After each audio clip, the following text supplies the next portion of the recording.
Boa noite e a paz do Senhor esteja com todos. Vamos dar início à nossa reunião, vamos meditar na palavra de Deus, então, posteriormente, vamos ter aquele tempo de oração. Eu convido você a abrir a palavra de Deus no Salmo 139, nós vamos ler o versículo 23 e o 24, que é bastante conhecido, mas creio que Deus tem algo a falar para nós nesta noite. Diz assim: sonda-me, ó Deus, e conhece o meu coração. Prova-me e conhece os meus pensamentos. Vê se há em mim algum caminho mau e guia-me pelo caminho eterno. Amém. Vamos orar. Pai Celeste, Deus Altíssimo, te agradecemos por esse tempo que o Senhor nos concede para estarmos juntos meditando na Tua Palavra e também orando a respeito daquilo que o Senhor coloca no nosso coração. Rogamos ao Teu Santo Espírito que esteja nos abençoando no sentido de estarmos aprendendo e colocando em prática os Seus ensinamentos. Te pedimos no nome do Senhor Jesus Cristo. Amém. Como nós sabemos, Deus não vê apenas a nossa aparência, como as pessoas nos veem. E principalmente, também quando as nossas palavras mostram uma coisa e as nossas ações mostram outra coisa. O Senhor conhece todas essas coisas a nosso respeito, sabe toda a verdade sobre quem somos por fora, ou seja, como agimos, o que falamos, mas também o nosso interior. Ele conhece os nossos medos, os nossos sonhos, os nossos pensamentos e as nossas motivações. Ou seja, Deus conhece o nosso coração. Então, quando pedimos para que Ele sonde o nosso coração, precisamos realmente deixar que Ele aponte os nossos erros, os nossos pecados, os maus caminhos escondidos e assim, pela ação do Espírito Santo, possamos ser realmente transformados. Sabendo que Deus nos ama, ao ponto de ter nos dado a vida eterna em Jesus, que foi crucificado em nosso lugar. E sendo o nosso sumo sacerdote, que nos corrige quando necessário, e isso em amor. Então podemos sim ser sinceros diante dele e confessarmos nossos pecados, nossos erros, os quais ele os conhece, evidentemente, sem usarmos desculpas para mascararmos os nossos deslizes. Quando olhamos para as pessoas, o que nós vemos? Certamente, nós vemos somente a aparência exterior, o corpo físico, que pode ser bonito ou feio, segundo o conceito de cada um, se é forte ou fraco, se é gordo ou magro, ou seja, a sua estatura, a sua imagem que nós podemos enxergar.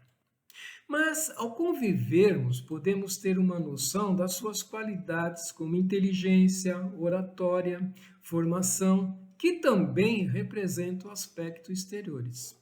O aspecto interior, o coração, ou seja, a vida espiritual,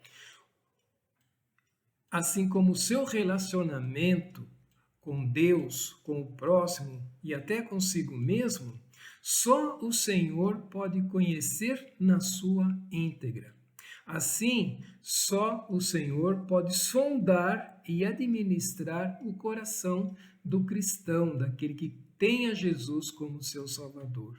Sendo o que caracteriza o cristão verdadeiro é o fato de quando ele compreende e se deixa ser sondado pelo Senhor, e também quando ele ouve o guiar do Espírito Santo, se deixando ser corrigido por aquele que pode fazê-lo, isso com poder, com amor e graça. Um fato descrito na palavra de Deus que exemplifica a fragilidade da natureza humana, fica muito claro quando nós lemos lá em 1 Samuel capítulo 16, versículo 6 e 7, quando diz assim: Quando entraram, Samuel viu Eliabe e pensou: certamente este é o ungido do Senhor. Mas o Senhor disse a Samuel: não dê atenção à aparência ou à altura dele, porque eu o rejeitei. Porque o Senhor não vê como o homem vê, pois o homem olha para a aparência, mas o Senhor para o coração. Esse versículo que nós lemos, ele foi proferido numa situação bem específica. Deus havia rejeitado o rei Saul. E ele encarregou o profeta Samuel para ungir um novo rei para Israel. Então Samuel foi a Belém, ele foi à casa de Jessé, e ele o encontrou 7 dos seus filhos. Samuel também ficou impressionado com eles, mas o Senhor não escolheu nenhum deles. O escolhido foi o 8º filho, o jovem e discreto Davi, que estava cuidando das ovelhas. Deus observou o seu coração e o escolheu como novo rei. O que nos chama a atenção nesse episódio que lemos é que Deus poderia ter dito a Samuel que na casa de Jessé ele deveria escolher e ungir a Davi, o filho mais novo, como o novo rei. Mas o Senhor permitiu que Samuel fizesse a sua própria consideração. Mesmo em pensamento, como nós lemos, certamente esse é o ungido do Senhor, pensamento de Samuel. Mas veio a resposta imediata do Senhor: não dê atenção à aparência ou à altura dele, porque eu o rejeitei, porque o Senhor não vê como o homem vê, pois o homem olha para a aparência, mas o Senhor para o coração. Mas na verdade, graças a Deus por isso, não somos capazes de vermos o coração um dos outros, visto que por nós mesmos nem o nosso próprio coração podemos ver, se não for pela ação do Espírito Santo que age nos filhos de Deus em Jesus Cristo. Pois se fosse assim, passaríamos a julgar as pessoas ao nosso derredor, o que nem Jesus o fez. Como nós lemos lá em João capítulo 12, versículos 46 e 47, quando Jesus diz: eu vim como a luz do mundo, para que todo aquele que crê em mim não pereça nas trevas. Se alguém ouvir as minhas palavras e não obedecer a elas, eu não julgo, pois não vim para julgar o mundo, mas para salvá-lo. Jesus afirma que a sua vinda neste mundo, como homem, teve como foco principal salvar e ministrar a palavra de Deus, anunciando o plano de Deus Pai para a salvação, ou seja, o Evangelho do Senhor Jesus, e não fazer julgamentos imediatos, mostrando o propósito central de trazer a graça, trazer o perdão e tirar o pecador das trevas. Quem recusa os ensinamentos de Jesus não é condenado de imediato, mas passa a carregar o peso da própria escolha diante da verdade que lhe foi apresentada. Mas o foco dessa nossa meditação hoje é a necessidade constante de nos deixarmos sermos sondados pelo Espírito Santo, que, sendo Deus, conhece a natureza humana e como ela é facilmente enganada pelas aparências, pelas circunstâncias e pelas suas próprias considerações a respeito dos acontecimentos ao seu derredor. E assim Deus adverte o seu povo e também hoje a Igreja de Jesus, através do profeta Jeremias, em Jeremias 17, versículo 9 e 10, que diz: o coração é enganoso e incurável, mas que todas as coisas, quem pode conhecê-lo? Eu, o Senhor, examino a mente e provo o coração, para retribuir a cada um segundo os seus caminhos e segundo o fruto das suas ações.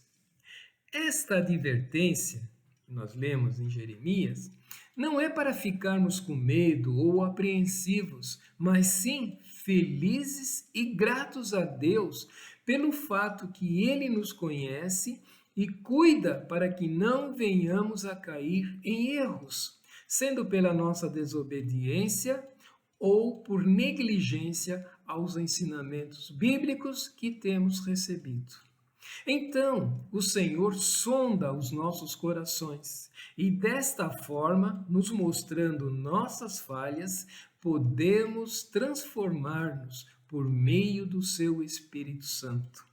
Ele pode quebrar os nossos corações orgulhosos, duros e transformá-los em utensílios humildes, amorosos e dispostos a servir ao Senhor Jesus, conforme a sua vontade e propósito para cada um dos seus filhos. O fato, então, é que precisamos estar atentos, mesmo como cristãos, é que não somos isentos de pecado e assim cairmos no erro de ignorarmos as suas advertências, tanto no guiar do Espírito Santo como nos ensinamentos aprendidos, isso na meditação da palavra de Deus. Levando em conta também o fato descrito pelo autor do livro de Provérbios, em Provérbios capítulo 21, versículo 2 e 3, quando ele diz: todo o caminho do homem lhe parece correto, mas o Senhor sonda os corações. Fazer justiça e julgar com retidão é mais aceitável ao Senhor do que lhe oferecer sacrifícios. Então, onde nós vemos que Deus examina as intenções reais do coração humano, muito além das aparências, e que o viver com justiça e retidão tem muito mais valor para o Senhor do que cumprir rituais religiosos vazios ou sacrifícios externos. Quando o autor diz todo o caminho do homem lhe parece correto, mostra que as pessoas sempre vão se achar, ou seja, que estão certas em suas próprias escolhas. Porém, Deus não é enganado pelas desculpas humanas ou pelas aparências de piedade. O apóstolo Paulo também alerta a Timóteo quanto aos cuidados com as aparências, lá em sua segunda carta a Timóteo, capítulo 3, versículos 1 ao 5, quando ele diz: sabe, porém, que nos últimos dias haverá tempos difíceis, pois os homens amarão a si mesmo, serão gananciosos, arrogantes, presunçosos, blasfemos, desobedientes aos pais, ingratos, ímpios, sem afeição natural, incapazes de perdoar e caluniadores, descontrolados, cruéis, inimigos do bem, traidores, inconsequentes, orgulhosos, mais amigos dos prazeres do que amigo de Deus, com aparência de religiosidade, mas rejeitando-lhe o poder. Afasta-te também desses. Nós sabemos que nesses últimos dias nós temos visto tudo isso. Tudo isso está realmente acontecendo como Timóteo foi alertado e naquela época Paulo já disse: afasta desses homens.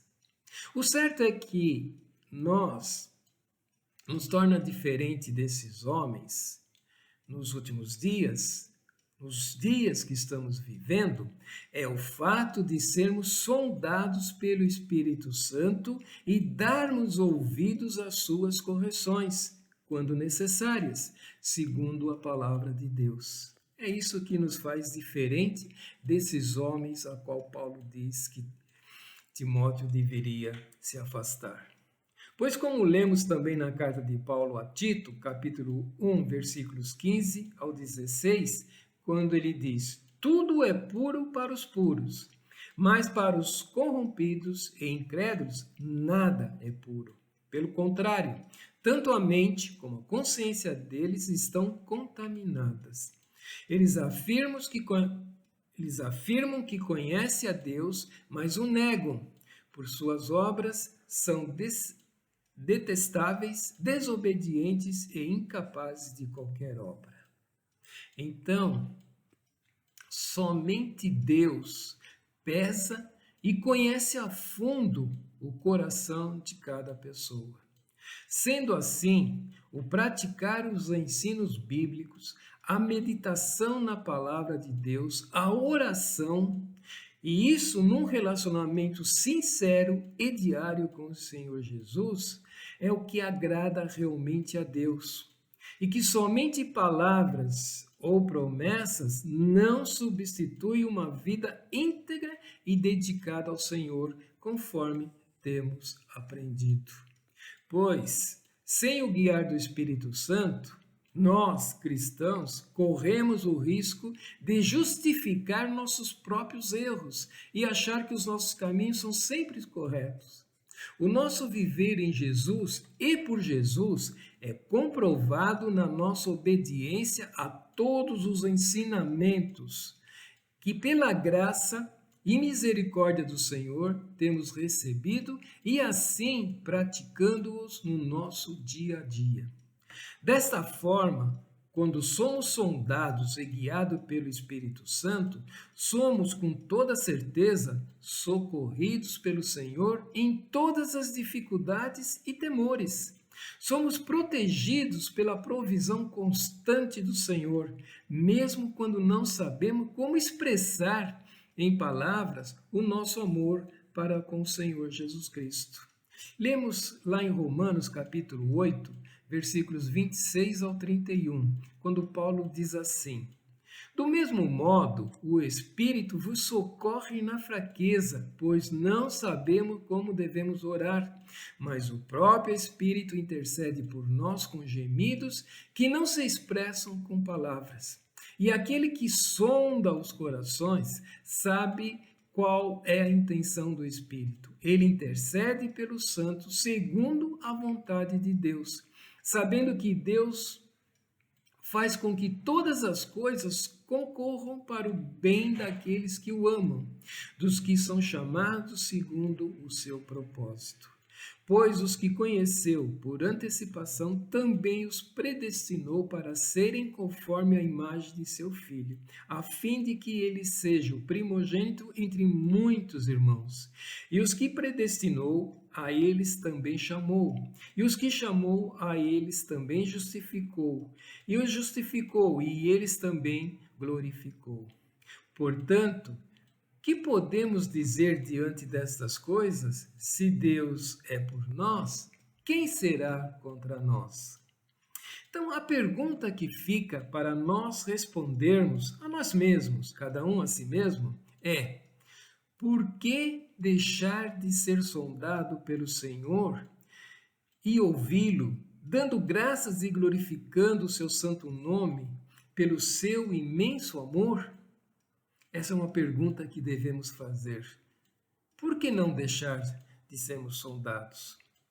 Então, pela misericórdia de Deus, que a resposta seja a todos quanto ouvem essa mensagem: eu quero e me deixarei ser sondado e ouvirei o Senhor em todo o tempo. Meu irmão, minha irmã, que essa seja a tua resposta. Eu me deixarei ser sondado e ouvirei o Senhor e vou praticar a sua correção, assim como todos os seus ensinamentos. Em nome de Jesus. Amém?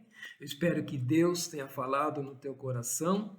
E nesse sentido, então, eu convido a todos a orarem por si mesmo e por uma igreja que se deixe ser sondada pelo Senhor, isso em amor e gratidão. Amém? Vamos orar nesse sentido, em nome do Senhor Jesus. Vamos estar orando também pelos pedidos que os irmãos têm feitos, pelas enfermidades. Vamos estar orando por aqueles irmãos que estão em países onde a perseguição é muito grande, muito forte, mas o Senhor os tem sustentado e vamos orar nesse sentido para que o Senhor continue sustentando esses irmãos. Amém? Vamos orar no nome de Jesus. E a paz do Senhor esteja com todos.